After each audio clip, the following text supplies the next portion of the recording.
Are you feeling lucky, punk? Well, because I'm exhausted when I do dojo, and I'm about to perish. So I look pretty intense. I know. I deserve pity, actually. Oh, did I toss my own notes? Trey, can you bring... Yeah. Thank you very much. Did El Ray get mad? Yeah. And we... He had to run an errand. Whatever. Asked him to do something for me, and he forgot, so he had to run and go do that real quick. Slime bucket. Yes. You can't tell people not to come to church. No, this was Sunday. Doesn't matter. I expected more from you. You know what, actually? I've been accused of worse. I did too. I love Kevin's shirt this evening for our live streamers. And my muscles, my corpuscles. What is it? Corpuscles. Is it Isn't that fat? No, that's Okay, so you know That's, the uh, background for pictures in the Oh. 80s? No, Where blood there vessels. was like Oh, blood vessels, multiple corpuscles. like slashes of color. Yeah. It's just like, that's what his shirt is. Like legitimately same colors. and Someone said, everything. Henry told me today, I feel like I should yeah. go play laser tag. It's no wonder Michael You- loves it. It's full on 80s. it is. It's 80s all day. Yeah. That's like I like you in the side ponytail and this. Makes me look like I'm 7. Not like you're 7. That's weird and not okay. I don't mean it like that. Oh, Definitely. It's a juvenile.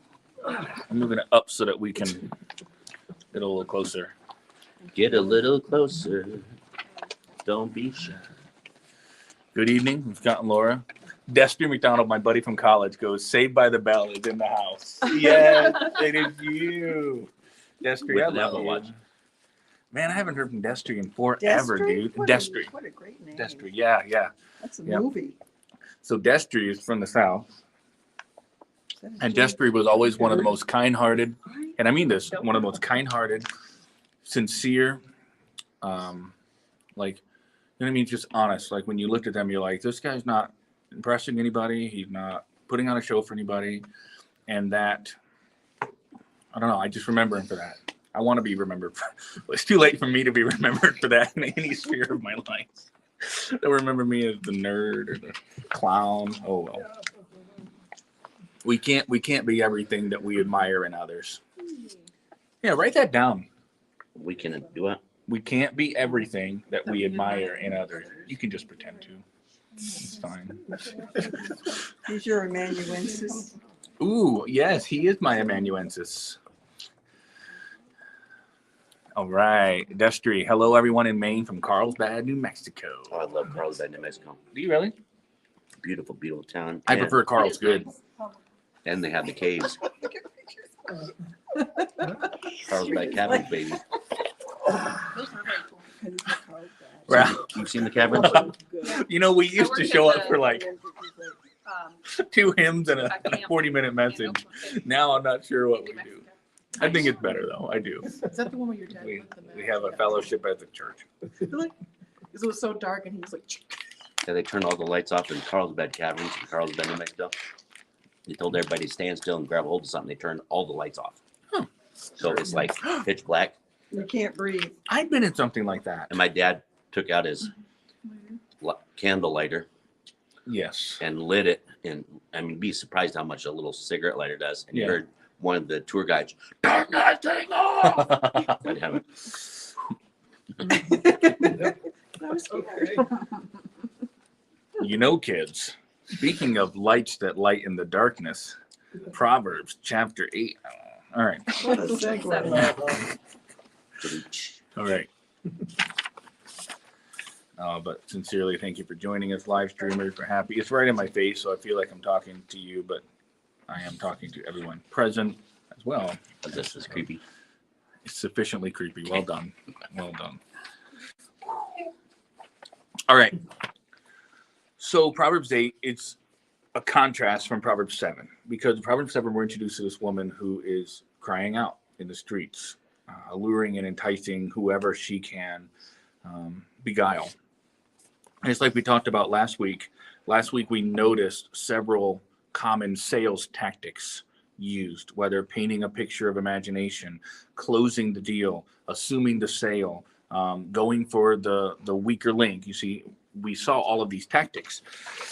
And now we're going to see a contrast from that And that the author opened up by saying, doth not wisdom cry, and understanding put forth her voice? She standeth in the top of high places, by the way and the places of the paths. She crieth at the gates, at the entry of the city, at the coming in at the doors. Unto you, O man, I call, and my voice is to the sons of man.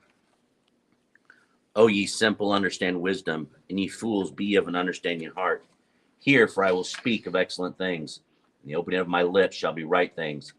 For my mouth shall speak truth, and wickedness is the abomination of my lips. All the words of my mouth are in righteousness. There is nothing froward or perverse in them. They are all plain to him that understandeth, and right to them that find knowledge.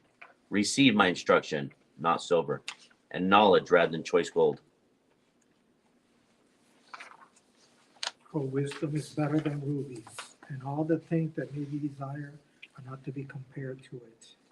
Our wisdom dwell in prudence, and find out knowledge of witty inventions. The fear of the Lord is to hate evil, pride, and arrogancy, and the evil way, and the forward mouth do I hate. Counsel is mine, and sound wisdom. I am understanding, I have strength. By me kings reign, and princes decree justice. By me princes rule, and nobles, even all the judges of the earth. I love them that love me, and those that seek me early shall find me. Riches and honor are with me, yea, durable riches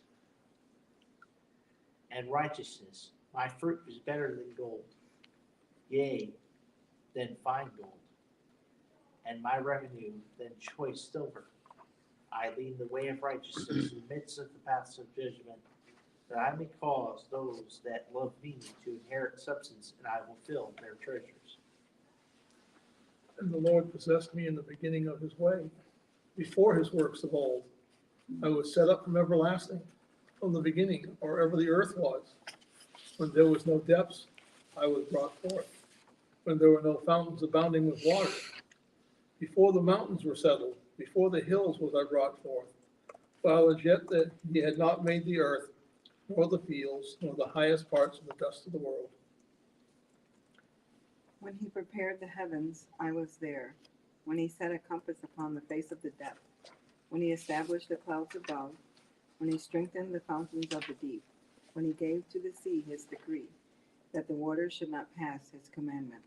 When he appointed the foundations of the earth, then I was by him, as one brought up with him. And I was daily his delight, rejoicing always before him, rejoicing in the habitable part of his earth. And my delights were with the sons of men.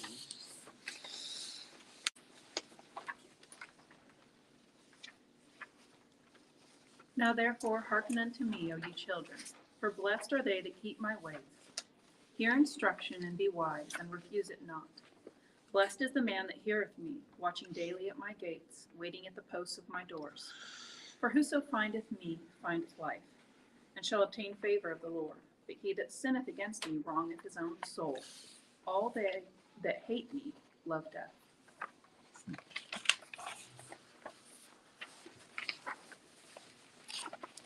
There's like 20 springboards that I'm tempted to jump off of at the same time into various discussions, but I guess I want to make an observation and then see if you have any similar observations. Just the tone between the Proverbs 7 woman and the Proverbs 8 woman is so different to me. Like the Proverbs 7 woman is sneaky. Let's do the just pure emotion and sensuality and now pleasure. Whereas Proverbs 8, strength is all I hear in her voice. Strength, in fact, even when we were reading it here, especially hearing it read and, with the female voice, I don't know, I tend to like that because it's a woman reading, but just this,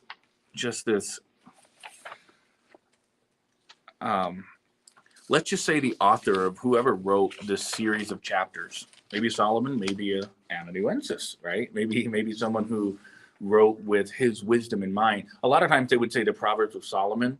It wasn't Solomon or anybody related to Solomon or writing for Solomon. It was just Solomonic wisdom. They were saying this is the wisdom of kings. This is because Solomon was known as the wisest king who ever lived. They would say this is his kind of wisdom, his caliber or level of wisdom. So when someone shoots a basketball, they go, Kobe.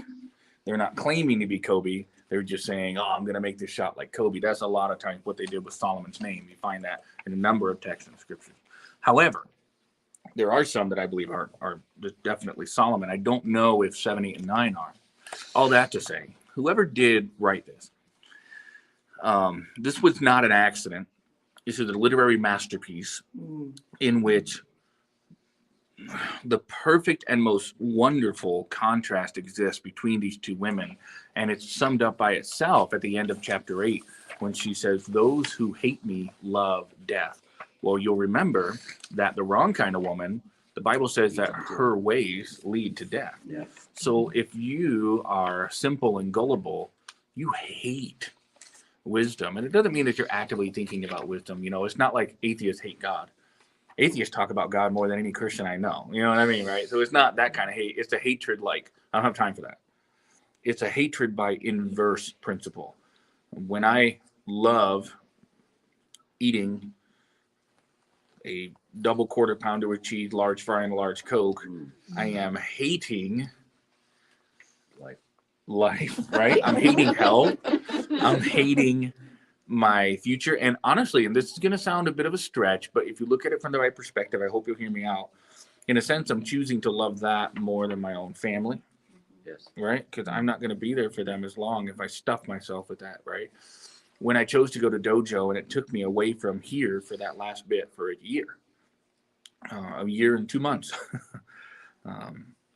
I made a choice that I was going to put my health on a higher priority than I was.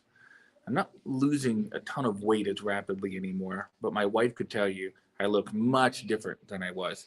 And even before church, Ray had to tuck my pants up because they're falling down. I think that's a good thing, at least. The reason why is a good thing. So my point is like, when I eat McDonald's, I am kind of like Jacob have I loved and Esau have I hated. I don't think God's sitting around stewing about ideas on how to kill Esau. That's not what we're talking about. But it's talking about a priority, a choice, and you can't choose both. Pleasures of sin for a season. That's right. That's exactly right, you see? And Ray was just looking out for you, preacher. oh, I'm thankful he was. I mean that. Just like I did for. Yeah. Well, he I'm on cares Sunday. about the eyesight of everyone in this room. There was some, I could have blinded everyone. It's pretty bad.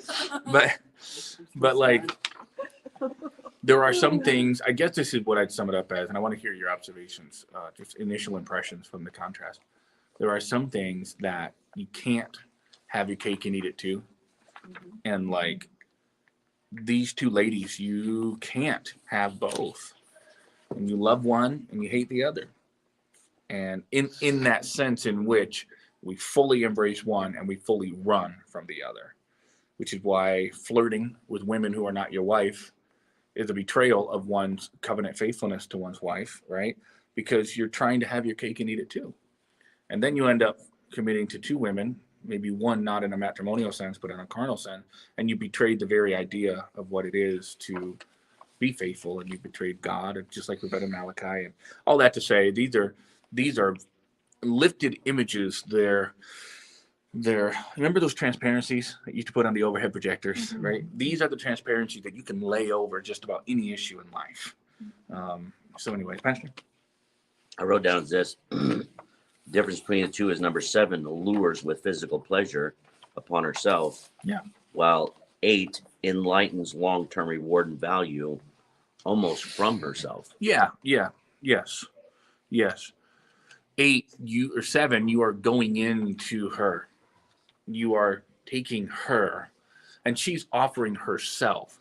Whereas 8 says, I'm offering you more than just a carnal body. I'm offering you wisdom. Because 8 is not portrayed as a physical woman. Obviously, we know this. She's talking about how she was frolicking in creation. You know what I mean? Like, or pre-creation, you see. So this is not. So I think that's part of the point, right? Is Proverbs 7. She's a real woman, and to any simpleton who's walking by, he sees her, but he doesn't have the eyes to see the spiritual woman, so to speak. This Proverbs 8 woman, wisdom, and wisdom will never be as. If you'll pardon my vernacular, I hope you understand I'm trying to convey what the proverbial is. It never be as sexy as the Proverbs 7 woman. Does that make sense? I hope you understand my heart. The Proverbs 7 woman, she's got it all right there. Everything she presents, you really can't have. What you see is what It's you get. exactly right. What you see is what you get, but no more. That's right. But no more. People say, well, sin isn't fun. It's only fun for a little bit. I agree with you, but sin is fun. Otherwise, people wouldn't do it. Right? It is fun. Like you see that Proverbs 7 woman and they say, oh, she's way worse than the bargain. Actually, she's probably everything I bargained for and maybe even more in terms of physical pleasure. Let's not pretend that doesn't exist. Trying to minimize or lie to ourselves about the reality of a temptation is no way out. Joseph recognized that Potiphar's wife was a temptation, and that's why he amscrayed. Well, Kim. it says with her, a man is brought to a piece of bread. Yes, that's right. So Upset stomach because he's gluten intolerant. yeah, maybe instead of celiac disease, it's see that woman disease. I don't know. I couldn't think of it. But yeah. So and there is a cost. There's definitely a cost, but the and the price is far above what the simpleton is prepared to pay. And the worst part is when you're allured by that woman, you don't think about the consequences. You're only thinking about that woman. So anyway, any other thoughts about? I thought about the prodigal son. He had a blast. Yeah. Yes. But then when he got home and he's like, I'm just going to be a servant. The elder brother, the dad said, all that I have is thine. Mm-hmm. All that dude got is a ring and a coat, and a pair of shoes. That's right. And he probably found himself the next morning after the party out plowing in the field while the elder son was sitting there telling them to go plow in the field, knowing that everything was his. Yeah. Even though he was kind of a jerk, but Correct. that's another subject. There's a really cool parallel with Israel too, with the prodigal son. But Yes. for sake of time and staying on the minecart tracks. Any other thoughts or observations or initial impressions from our reading of 8, Brother Ralph? As I was thinking about something, she was talking about being there before creation. Yes. And wisdom comes out of perfection, Yeah, Yes. Ralph. and the other comes out of the fallen man. That's huge. I like that. That's true. That's really It good. says this wisdom was before he made anything. That's right. Wisdom existed. That's Now, right. everything was perfect before we came in and started messing it up. It's huge. So, as you know, the Jews had a very rudimentary and elementary understanding of God's creative process, right? It's beautiful. It's written about so well. So when they say depths and fountains and mountains and hills, they're describing all that the world is, right? If it was today, they would have said before the quarks and the quanta and the atoms and the, all that, right? What they're trying to describe is the totality of God's creation. They didn't even know, let's see, Proverbs, we're looking at, the oldest this could be is probably in the 900s, 800s, probably quite a bit later than that in terms of closer to, low battery mode. We'll be all right. So my point is that like they didn't understand even about sun and the earth and Jupiter and Mars. They didn't even understand the world was round until closer to when Jesus was alive. So my point is that like they're describing before his works of old set up from everlasting from the beginning or ever the earth was. We see, mountains and hills. And I think of like that scene from Sound of Music when she's running through the fields, But we in the modern age have the privileged position of being able to look and seeing how much more God made than everybody even had a clue back then. And so this reads so much more like when you think about when he prepared the heavens, I was there. He set a compass upon the face of the depth. He established the clouds above, the fountains of the deep. I love this. Gave to the sea his decree that the waters should not pass his commandment. Whether or not the author believes that there's actual a verbal decree, we can say decree or design is the same thing. Like God knows what he's doing. And what's really interesting is then I was by him as one brought up with him. So wisdom is originless in this poem. Wisdom doesn't have a birth. And so what is wisdom? Like Ralph said, wisdom is perfection. Now, where some have gone, in my opinion, and that's all it is, an opinion, but I'm pretty sure I'm right. Some have gone askew saying, well, this is talking about Jesus. No. I don't believe that. I don't think that the proverb would even have us come close to considering that. because we're contrasting two women, and it's going to be summarized in chapter 9 here in a second. But God is perfect. I love what Ralph said. It was so good. Wisdom is perfect, and nothing that is how do I put it? If it's perfect in this phase of creation, it is of the essence of God. So I'll say this: the image of God in us is perfect. It's marred by sin. We're not perfect. But what God did, how he designed the world before the corruption and the curse, that's perfect. And wisdom is, well, you look at Roe v. Wade and all that stuff, and you look at everything that's going on in the turmoil, and I'm watching people lined up at the barriers of the Supreme Courthouse, I'll just call it that. And they're shouting for the blood of babies to be spilled. And it makes us, Moloch, and it makes us yearn for perfection. We want things to be good again, and wisdom is the only way. So I would say, remember how I said 7 and 8 are like an overlay, like a projector transparency. If you lay that onto the pro-choice, pro-life debates, I saw pro-life, anti-life debates. I read a headline today. It said pro-choice and anti-abortion. Oh, interesting. Yeah, right.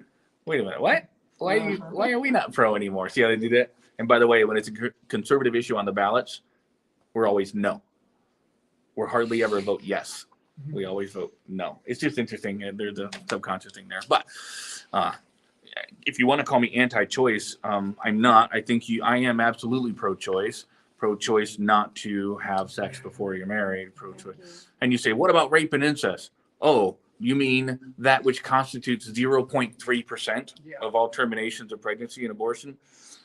Just for the sake of the argument, I let them have those 0.3%. I do, just for the sake of the argument. I don't really think that's valid. Tim Tebow, much, right? They told his mom to kill him, and now he's like, oh, awesome, But I'll let you have those. How about 99.7% of the people that are standing there shouting for an abortion are doing so? And I just read today, ladies and gentlemen, I'm trying to this is good. It's where wisdom comes into play.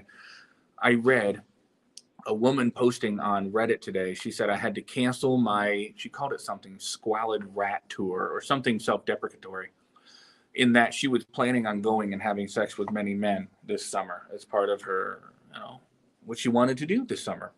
COVID's done, whatever. She said I had to cancel it now that Roe v. Wade's being overturned. Ladies and gentlemen, that is the primary propulsion behind the pro-abortion movement, is the sex without consequences endeavor. And many false, like I'm doing an episode on it Sunday, many false comparisons exist. They say, every man needs to have a vasectomy. What? You don't like the government telling you what you can and can't do with your body? Welcome to what it's like to be. Come on. That's a false comparison. It's a fallacy from the beginning. We're not talking about my body. We're talking about a child's body. And the privilege of being able to have a child in your womb, what should be the safest place on earth, has become the most dangerous place for a child by an exponential factor. So if they can have a choice whether or not to murder the child, if I were to impregnate her, I should have the choice whether or not to support that child. Interesting, right? Yeah. And I've seen that turn the other way around, because now they say, oh, well, then you better be ready to pay child support. Yes. So I have to pay Yeah. consequences if I impregnate Correct. somebody. Right. Yeah. And here's a tremendous idea. Yeah. Here's a tremendous idea. I think I read More this. than one way. I read this. I read this online.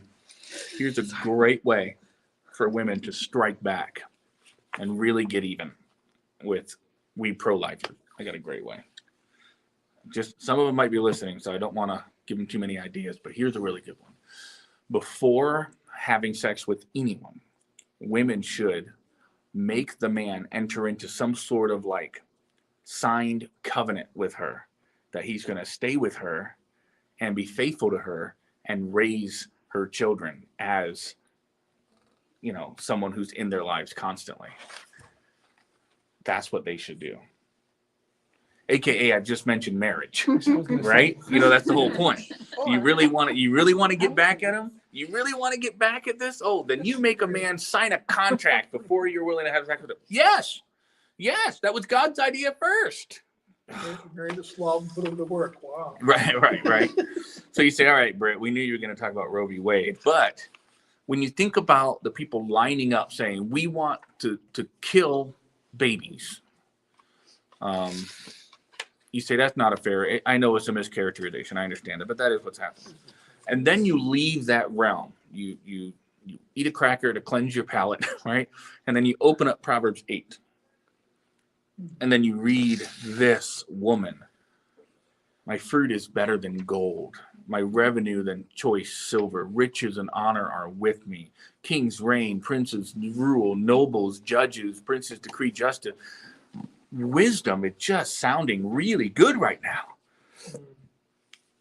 I'll just say this, then we'll move to chapter 10, unless there's more observation. Wisdom sounds better and better. Or chapter 9, excuse me. Wisdom sounds better and better the longer I live on this earth. Not just as an individual choice, we ought to be choosing that, but wisdom sounds better and better as a national institution. One of the reasons we liked Reagan so much, even though he was just a movie star and wasn't exactly the most conservative person ever, was because he had what a lot of people called horse sense or common sense. The Bible calls Cowboy. that, yeah, right. Louis L'Amour much. The Bible calls that wisdom. Plain old wisdom. Oh, and by the way, this might surprise some of us, but Proverbs 9, not all of these Proverbs. In fact, I don't want to say a majority because I don't know that for sure. But it wouldn't shock my socks off if I were wearing any. That, what, you didn't believe me? It wouldn't shock my socks off if I learned that the majority of these Proverbs are actually not original to Israel. Many of these Proverbs actually came from Egypt and were carried down. And before Egypt, they came from some other place in the Mesopotamian area. You know what I mean? Like, a lot of these Proverbs were not written by the Jews. They were recognized as good wisdom and carried down. You might open up today's Proverbs and read, a bird in the hand is worth two in the bush. Now that's bird phobic, anti-bird, and terrible. You must hate birds for just saying that. And you need to go to a brainwashing center. Sorry, I'm being a leftist. But the idea of that phrase came from a fable or a story or a common life experience, right? A bird in the hand is worth two in the bush. Anybody know what that means, right?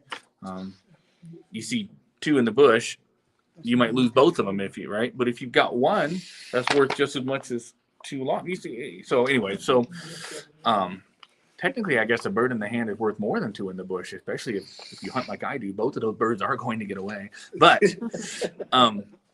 that is a proverb that we wouldn't recognize as a biblical proverb, but it might fit just fine in the book of Proverbs, right? Because these are not all, about morals. In fact, some of them seem to sidestep the moral question a number of times, right?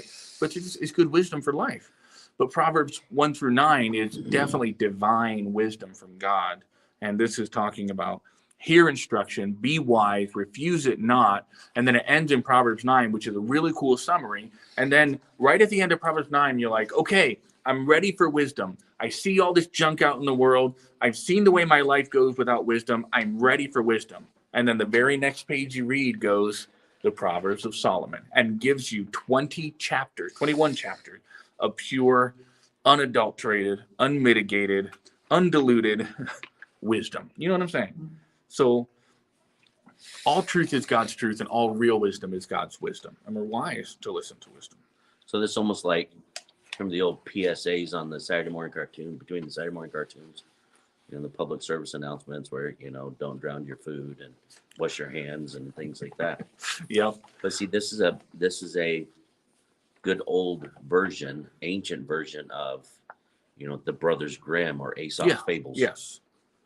And those were the PSAs of their time where don't do these stupid things. And that's and what a live. lot of these were. I mean, how many Proverbs do you read promising life? Yes. It's not a promise. How many Proverbs do you read, And I've heard the pendulum is swinging on train up a child in the way he should go and when he's old and not depart from it. The pendulum is swinging.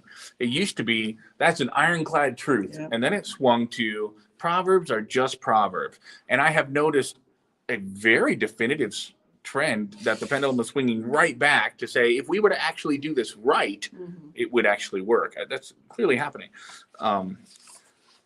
As you know, pendulum swings are an extreme, and there is equipoise in the middle, right? And I think the balanced way to look at that proverb, as well as many others, is that they are generally true. But Proverbs never try to predict a universally true, without exception outcome. Just like a bird in the hand is worth two in the bush. I might get both birds. I disprove that fable, right? You know what I mean? Like, don't count your chickens before they hatch. Why not? Because the fox got there first. Right. But what if the fox doesn't? Is that proverb now untrue? No, it's still a good truth.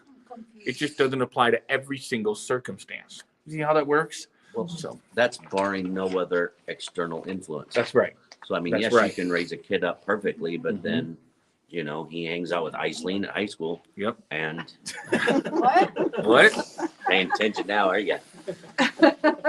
She was confused. He was confused. No, what I What, said bird in is the hand, worth two in the bush? bird in the hand, supper is better. You know, you turkey hunting, you know, you get one, catch one. Yeah. Ooh, I have one turkey, but I have a big family.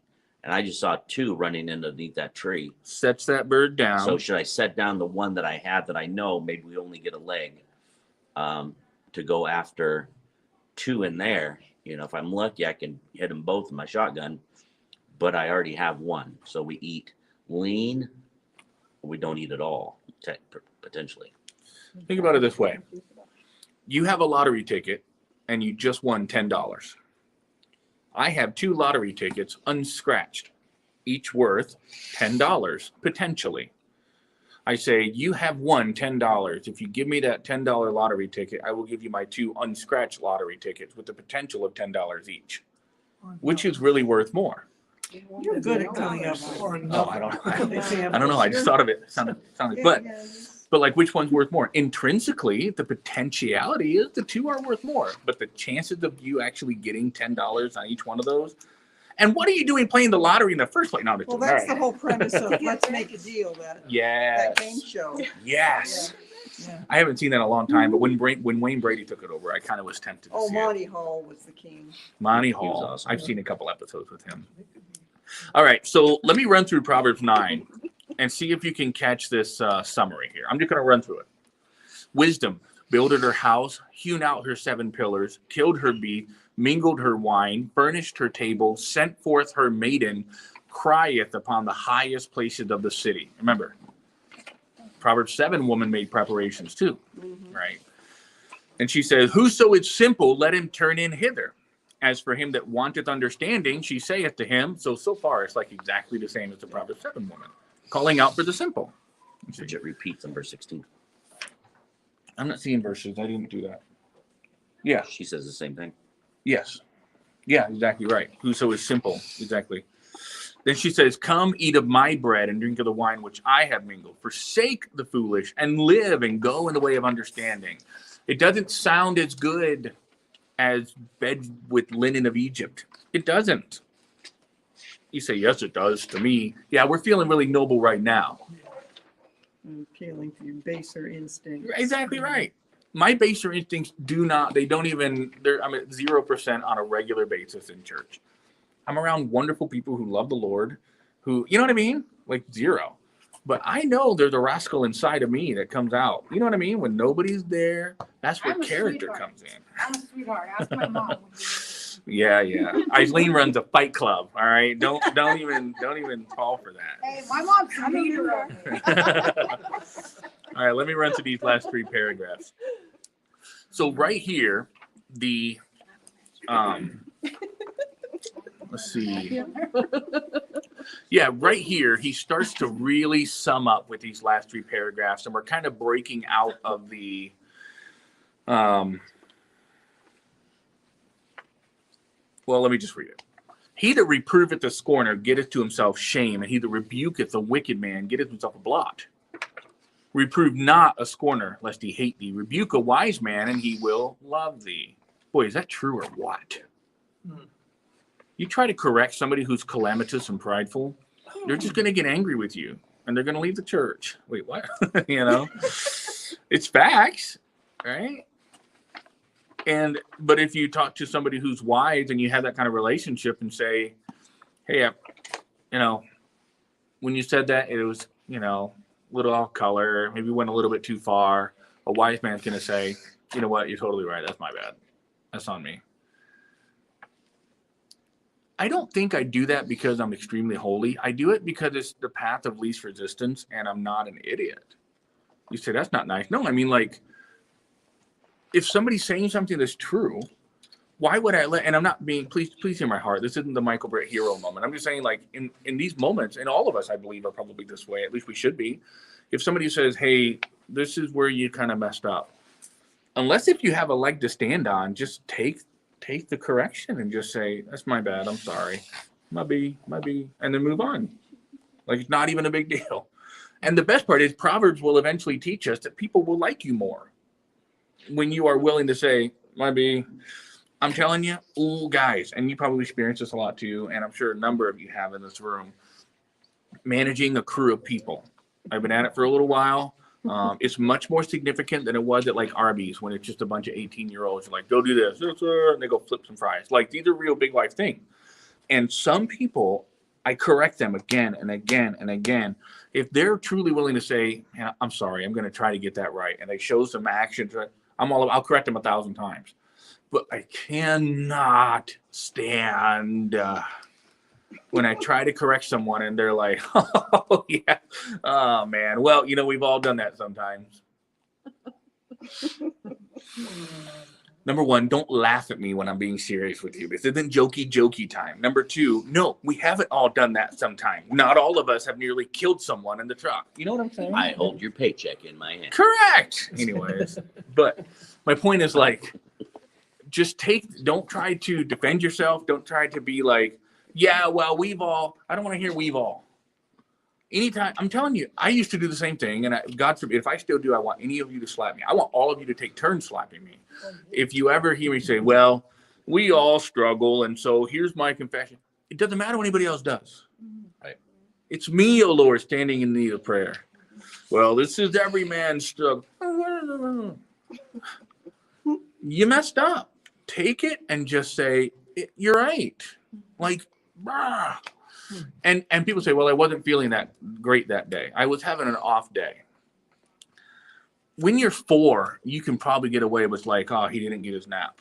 When you're 34, it's a little different, right? Like, we're not children. Ralph's like, actually. Right? All right, so let me stop interrupting myself and get through this. So reprove not a scorner, he's going to hate you. Rebuke a wise man, he's going to love you. So then it says, give instruction to a wise man, he's going to be wiser. Teach a just man, and he'll increase in learning. Well, I go to church because, how about this? People need to be in church because they're all like sinning, and when they're taught the Bible, they're going to repent.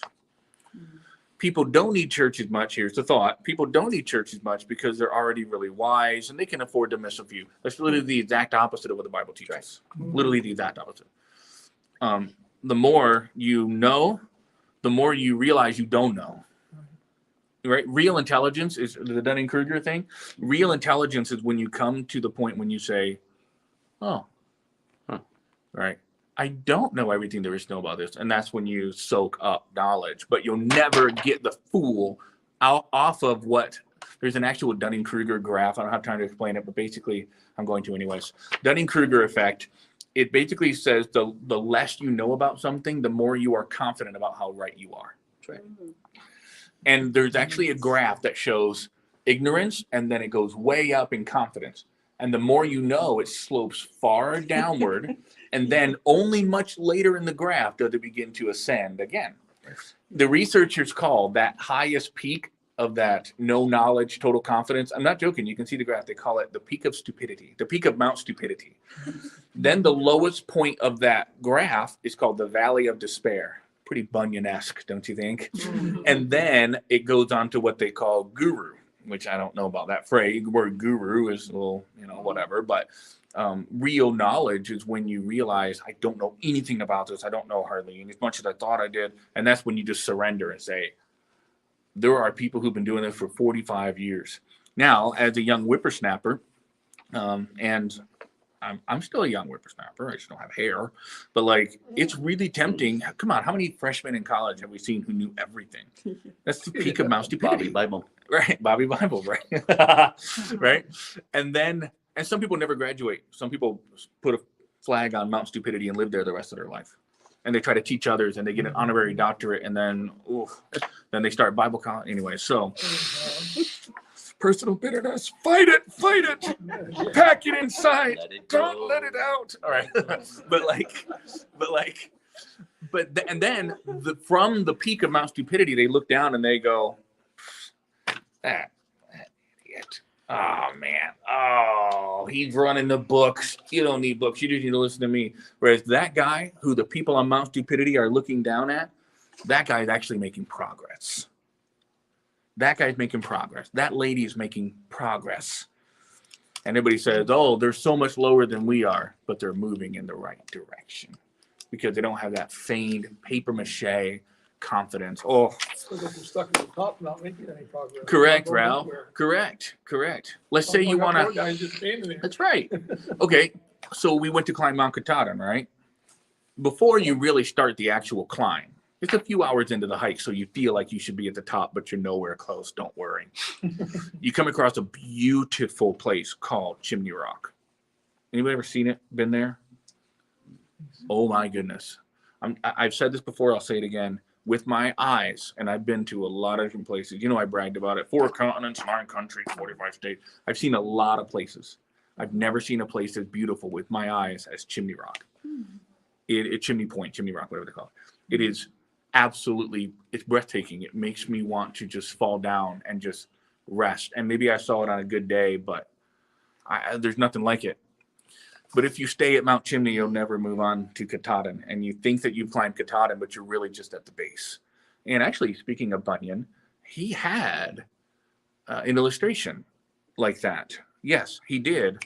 It's where he met, was it where he met the shepherd? He got to this big, beautiful house where he met Greatheart. Yes. Come on, guys.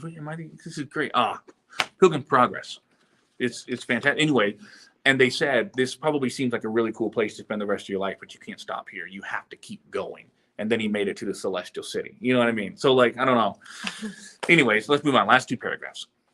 The fear of the Lord is the beginning of wisdom. So we're going all the way back to the beginning of his first 9 chapters. Remember, this is an independent work, chapters 1 through 9. Very beginning of the work. The fear of the Lord, beginning of wisdom, and the knowledge of the holy is understanding.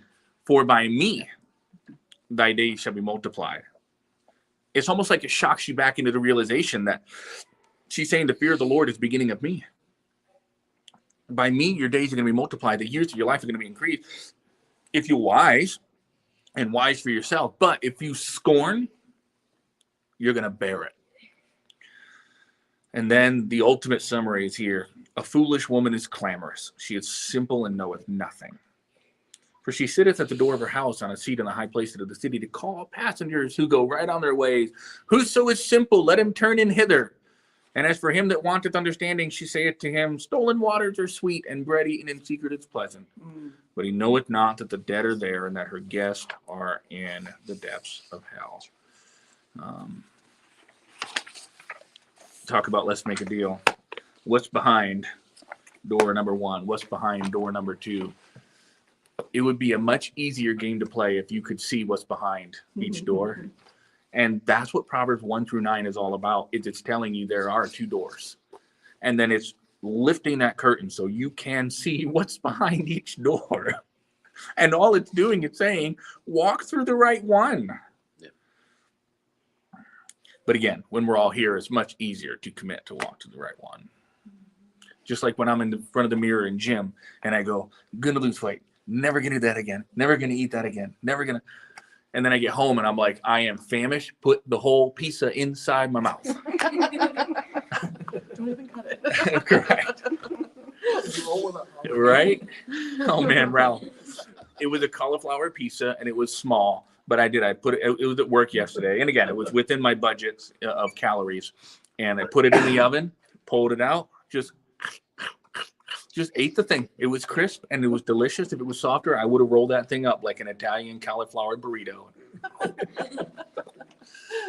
Cauliflower crust is great. It's great. Much better for you. Now, if we can just eliminate everything except the cauliflower crust, it might actually be truly good for you. But, you know, so it's so much easier, right, when we're all here. Hey guys, can I don't know, can I just encourage a little transparency? Like, what are some of the times in your life where it's a little bit harder to make wise decisions? Walking into Wendy's saying you're going to get a salad, but those fries, dude. All right, let's all go to Wendy's. No, I'm just joking. Frosty. That's an amazing idea, but we're not going to do it. I was just there. Were you really? You Had a salad. He had a salad though. you I had a had a salad. salad. I did. I believe you. I did. Ah, It was good. They are good. they are. And whenever I have a salad, I'm always like, why don't I eat these more? These are amazing. And then I realize, oh, it's because they also serve hamburgers made of actual meat. It's so hard when you walk in and all you can smell is bacon. Yes. Bacon and fries, baby. And that sugar, salt, and fat, man. That sugar, salt, and fat. And you're eating a salad and you're like, there's no sugar. Well, There's no salt. Right? I know, right? Not as much. And there's no fat. I made, I think, one of the most delicious salads. Amber cared enough to prepare it ahead of time. I put some grilled chicken, put some maters, put some olive oil, sprayed it right on there. Dressing kills the salad anyway, so I just, cucumbers, peppers. you made it amazing. Then I Fried put chicken, some, hamburger. no, I like grilled the chicken cut balsamic up, vinegar. and then I put some nuts. I sprinkled some nuts on it, and no cheese, because that's just fat. It's just dairy.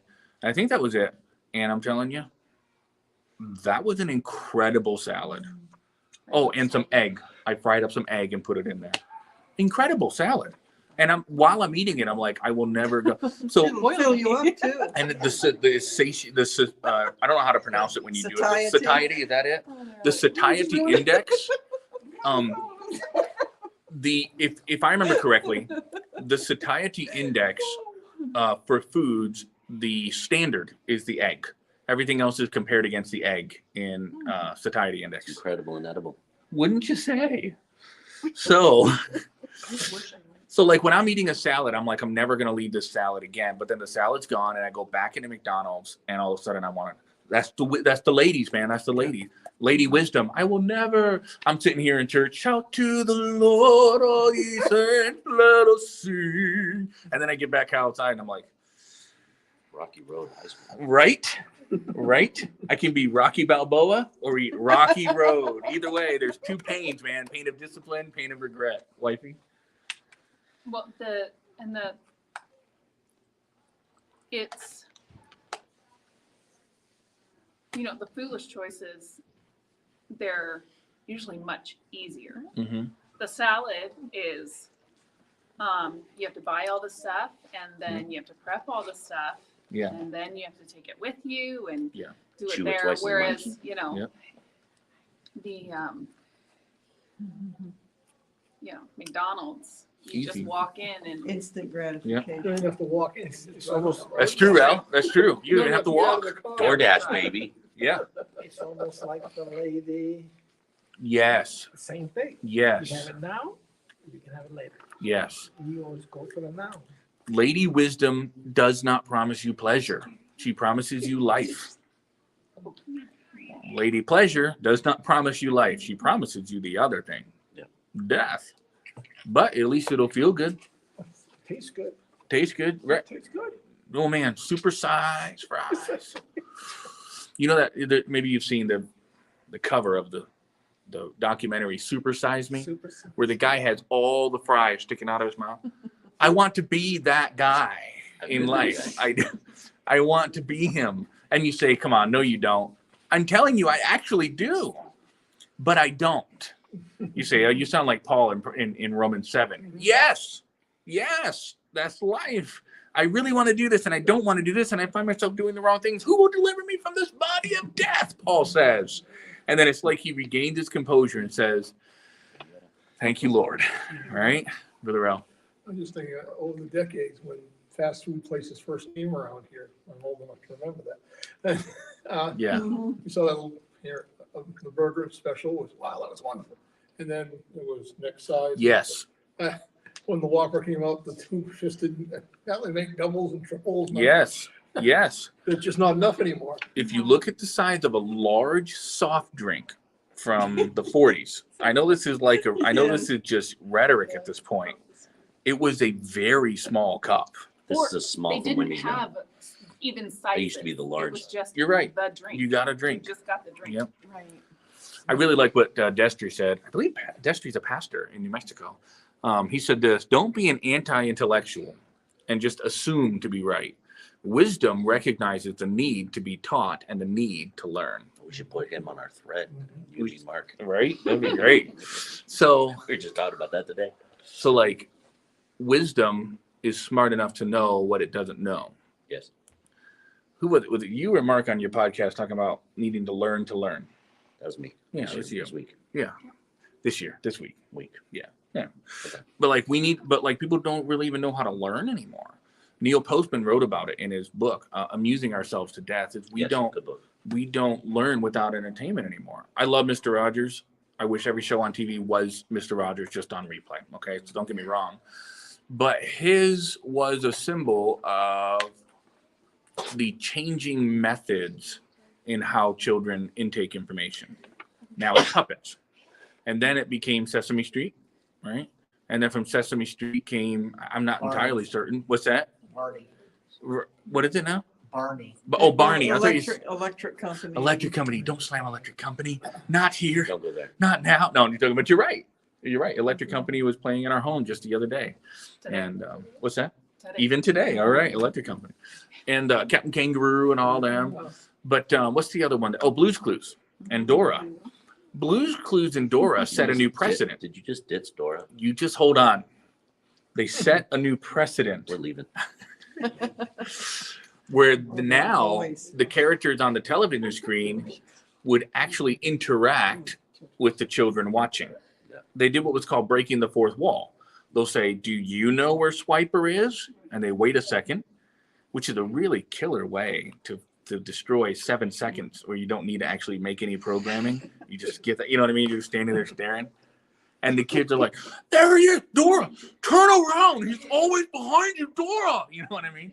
And like, Swiper's right there. And the children are now interacting with the TV, Well, they and Did that on Romper Room when I was just Oh, no kidding. a little Okay. bitty kid. okay. Even Fred Rogers, can you say, I knew you could? That's a good point. That's a good point. And so what it is it's substituting boring teacher who interacts with cartoon teacher who interacts in your terms. If you don't want to answer out loud, you don't really have to. And I'm not slamming. Please don't misunderstand. This is if you think I'm on this crusade against Blue's Clues and Mr. Rogers, you missed the point. Or I haven't conveyed it well. Could be both, or one or the other. One of these things is not like anyway. So, but like my point is how dramatically the landscape has shifted and how we intake information. But there's one thing that's remained constant is that wisdom is the more difficult thing to intake. And pleasure, there are no obstacles or hindrances other than the moral repercussions. But if you throw the moral repercussions out of the way and you say we're all just a bunch of hairless orangutans, then what reason is there not to live for pleasure? That's right.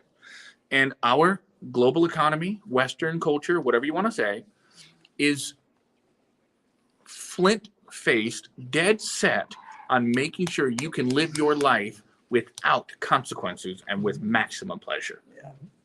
Maximum pleasure. Sure. My Apple Watch reminds me, hey, stand up real quick. Why? Because our lifestyles are sitting down. No resistance sitting. Resistance is passe. I was going to say futile, but it's passe. Sitting's the new smoke. Ah, yeah, sitting is the new smoking. Or you can sit and smoke. No. But seriously, sitting is the new smoking. Sitting kills more people than smoking by 100 years. Seriously, I'm talking exponential amounts. Sitting kills more people than smoking. Isn't that a huge thing about the medical industry now is we have pills and drugs and potions. You can live however you want, but just take this pill Oh man, that's huge. and we can counteract It's huge. the junk that you're doing to your body. Yep. But I got a ton of pills for you, Dave. Yep. That's an example of the drug companies influencing Huge. study books for Huge. doctors in college. Huge. Getting ready to be doctors. You're absolutely right. Side effects. pills for that. And it's like That's exactly right, Aisleen. There's folks who are on over a dozen medication, and we're not talking vitamins. We're talking chemicals. And people say, you're not a doctor. You're absolutely right, I'm not. And I'm not one of those people who say depression's not real, it's all in your head. But I also will say that there have been a number of double-blind controlled studies that show placebo and antidepressant medication, and have found that in the majority of patients, there is not a significant difference in performance. Now, you say you're on an agenda. I'm not. I'm literally citing a study, a double-blind case study, like a real, actual scientific study that nobody wants to talk about. Why? Because it would destroy the income from a lot of pharmaceutical companies that are. Now you say, but Pastor, some people need them. I'm not out to deny that. I won't. I'm not a doctor. I have my opinions. But what I will say is, I will say what the observation you made, and I'm not putting words in your mouth, but I think you'd agree with this, is that medication is now given as a first resort rather than a last resort. Right? If you're going to need medication, that's fine, right? It's between you and God and your whatever. But whatever happened to my chiropractor recommended something when I was depressed. I didn't do it very faithfully, but when I did do it, it was really neat. Go for a walk for 30 minutes a day and come back. That's it. That's literally it. Produces endorphins. What's that? It produces endorphins. It does. Endorphins, the sunshine gets you out of your It's space. a distraction. It's a distraction. And these things are genuinely valuable. And I'm not saying that that's the ultimate substitute for pharmaceuticals. I'm not, again, I say this 100 times, I'm not a doctor. I would never say, throw out your medications and trust God. Okay, well, you're going to die in 2 days if you're a diabetic. Okay, I get this. But I am just saying, like, a dozen meds for someone who appears to be functionally fine. I recognize there could be things under the surface, but especially with children, he's not behaving. He has ADHD. Man, I don't know about any of that. I don't know. I'm not saying, again, I'll say the last time I'll say it, I'm not saying that it doesn't exist. I am saying, however, that in our resistance-free world, we're just saying, try this first. Why? Because the other stuff it's too difficult for our lifestyle today. I don't know. That's clean. My mom, she's always, saying, my son, you don't have to tell them every little thing because they're just going to give you more medications for just that little thing that's it doesn't help. And most of the medications I'm on, and they're for depression. Right. And I get depressed a lot. Sure. And they make me tired, which gets me depressed. Yeah. So No, I get it. I do. Yeah. And hey, no secrets, right? I mentioned this to the church. Well, I've been on antidepressants when I left school for the first time. I was expelled from school and I was in a really dark place. Doctor gave me antidepressants. For me, it didn't do anything. And I'm not saying that's the case with everybody. Some people, it really seems to have helped. And I'm not going to say that that's not a possibility.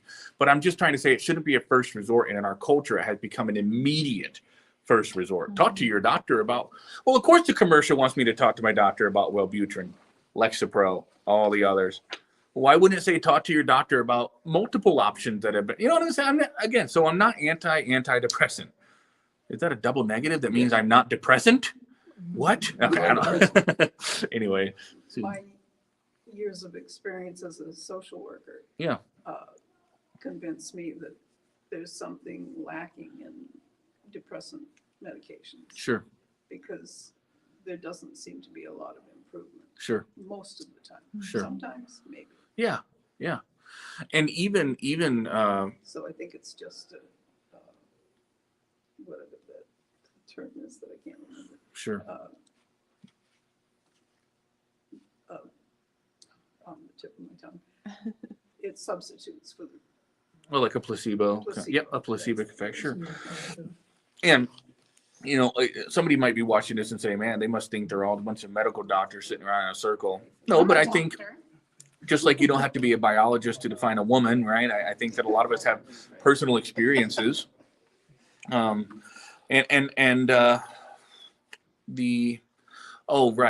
Even folks who are very skeptical of antidepressant medication would still concede that in very severe circumstances, they've seen some folks come out of the darkest places with that sort of help. So I'm not going to say that doesn't exist, but when you watch the commercial and it says side effects may include, suicidal thoughts, and you're like, wait, that's what I was trying to fix. I know they have to say that by law because some have had adverse reactions, But I will say this: whether it's antidepressants or just whatever new, I am not anti-establishment. I'm not anti-medicine. Let's be very careful not to be anti-medicine, because next time you have a heart attack and go to the hospital, you know what I mean? You don't want to be anti-medicine, right? So let's be balanced. I'm not But gonna it's take my medication. right, Apply the same principles of wisdom, though. That's exactly right, Ralph. Wisdom, Right. balance. Yeah. Why are you getting? Correct. Obviously, why are you giving me this medication? Correct. Yeah. And so we let's head it down to I felt like it was a really nice wrap up, but the Uh-oh. yeah, I know. Just the mine cart's going everywhere instead of staying on the rails. But just give me just 4 seconds of silence to recap. I'm going to go back in my brain here. Yes, there it is. I had to go back in the mine carts and go forward. Regardless of what it is, larger corporations and industries have no problem treating people like experiments. Practicing medicine. Yes. Right. And it's not just medicine, although I think that's probably the most prevalent. And you say he's talking about the vaccine. I'm not. I genuinely, with all my heart, before God, I wasn't even thinking about the vaccines when I said that. I really wasn't. But when you have to send a really young, attractive blonde to the hospitals to hand out the pens with your drug's name on it, I understand that that's sales, but let's just say you don't really have to work too hard to sell Tylenol, because it works, and people, you know what I mean? Like, if it works, you probably don't. Well, Yeah. Kim. sometimes life is just hard. Yeah, You need to learn to process, that's huge. Kim. instead of just, going to the medicine cabinet and, Yep. I don't want to feel this. That's huge. That is huge. Another thing that the walk is good for. Yes. On my walks, I would walk and I have little Ebenezer's along my 30-minute walk up to the park and back, and I would think about where I am, and I would say, you're okay. Let's keep processing. Let's keep thinking. We don't have to come to a solution today. Let's just keep on walking.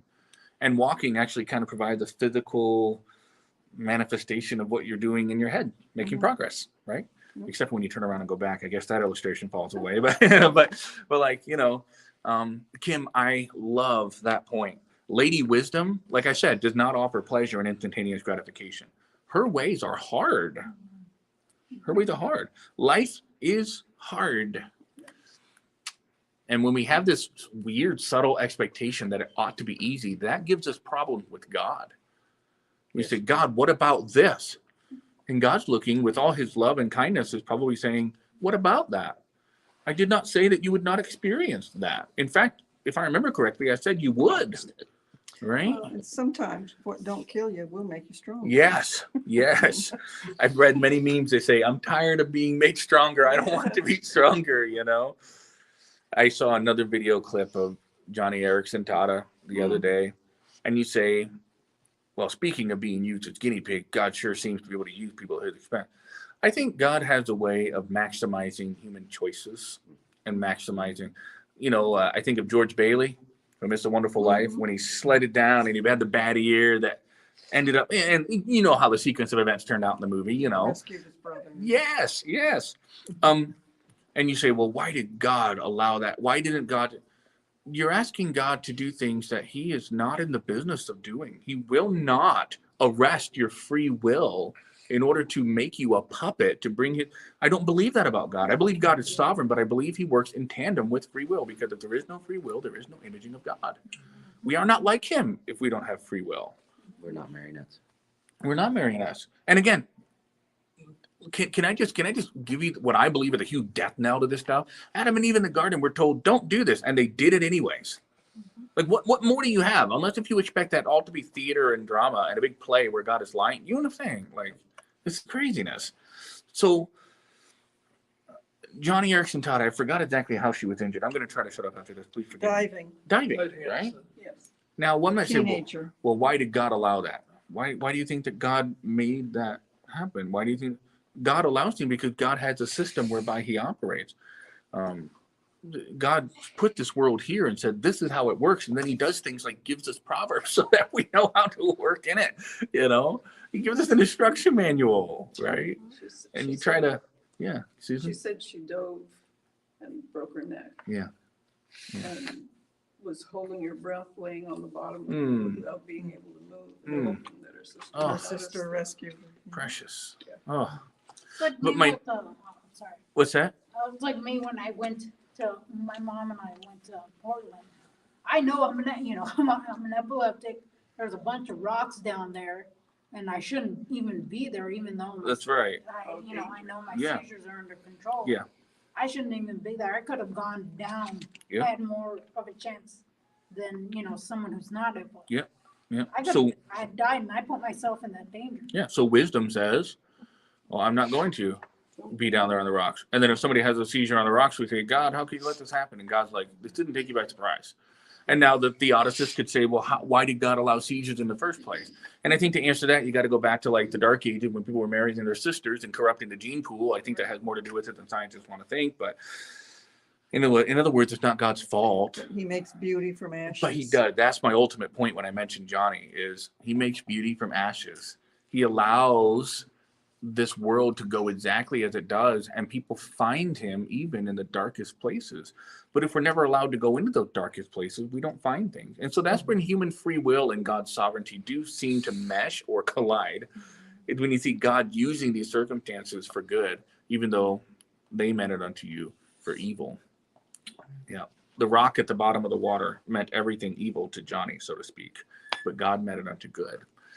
So I don't know where the seamless line begins between free will and God's sovereignty. Good or allowed it unto good.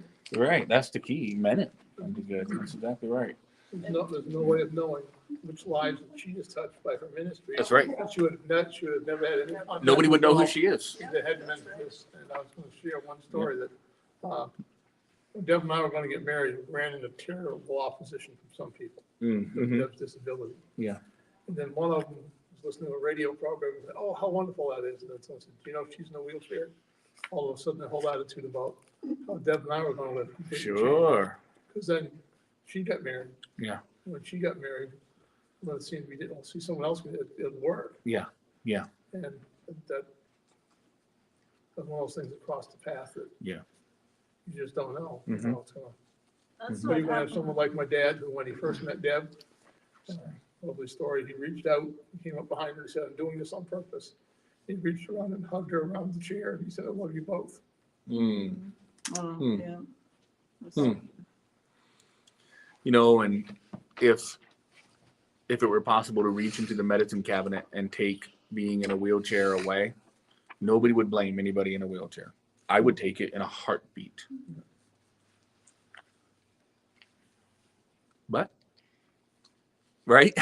She's looking forward to the day when she can Yeah. toss her wheelchair at Jesus' feet. Amen. You know? Amen. I've heard her say that. Suppose this could be concluded by what Paul said, because Paul viewed this entire earthly life as a wheelchair.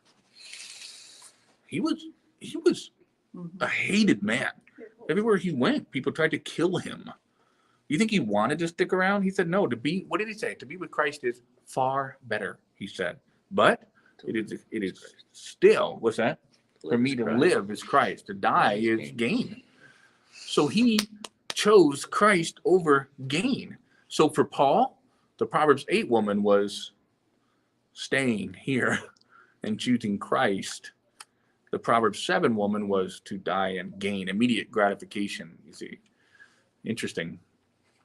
Yeah, interesting. I suppose that could go a whole lot of different directions, especially with the recent news of Mrs. Judd, who was 76 years old Yeah.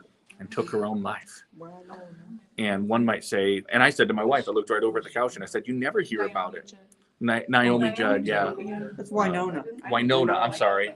Naomi and Ashley's mother, Winona Judge, right? Judd, yes. And 76. Yeah. You never read about that sort of age in those statistics, but here we are. They attribute it to mental illness, Sure, the daughters. sure. I was talking to someone about that. I said, oh, the 78-year-old lady killed herself. Well, she had mental illness. I said, she's still. Yeah. Treatment. But then, okay, so you have the 78-year-old lady, and then there was a 16-year-old that did the same thing. Yeah, the softball player. Yes. Yep. No, she was. Yep. But there was a 16-year-old. And as you know, What's going I'm on? down to 2 brothers, right? Because one of my brothers took his life. And you say, I could have never imagined doing that. Oh, I couldn't either. Even in my darkest points, the last thing I wanted to do was to go away. I wanted to be here so I could work out the problems. You know what I mean? Like I didn't want to go anywhere. I didn't want to die. But I recognize that not everybody feels that way. We're all so different on the inside. So for some, Lady Wisdom is choosing to stick around because the immediate gratification that way lies in a very real sense, death. And that could be what somebody really wants. But Lady Wisdom says, please listen to me. Slow down. So, I don't know. What's that? What you still have to do. That's so right, Susan. Oh. If only we could get the world to see. Yeah. that. I think of my precious brother. Every time I won't think it'll bother me, it always ends up bothering me. I miss him so much. And I wish I just had one more day, you know, where I could say all the things I wanted to say. And we all feel that way about people who left. But, Yeah. you know, like I think of his children, I think of his wife. And so choose wisdom. You say, well, all right, Britt, we don't have guns to our heads. I understand, but Don't leave a trail of destruction. yes.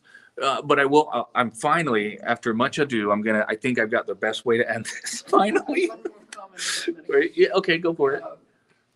Be sure to work with your doctor about what can be eliminated without harm. Yes, oh yeah, absolutely. Because Yep. an excess of medication leads to medication-induced Parkinson's. Oh, sure. Yeah, And yeah. it's not a So good thing.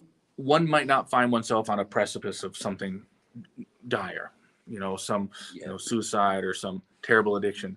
But when you talk about Lady Wisdom, she's not interested in intervening always when we're at the crisis point. She wants to intervene long before you get there.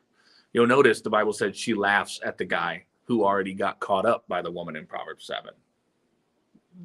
She did. And you say, that's not nice. Well, she was calling and you despised her. Lady Wisdom wants to help now so that we can avoid those crisis moments later. Little bitty wisdom steps. The little things we don't think matter do add up. Just tell it to my kids when it's time to clean up the floor upstairs. All right. I went so much longer. I'm abusing the fact that I don't have to leave right at 6:45 and I'm going an extra half hour, and I will try my very best not to do that. I love you live streamers. Farewell. Red button.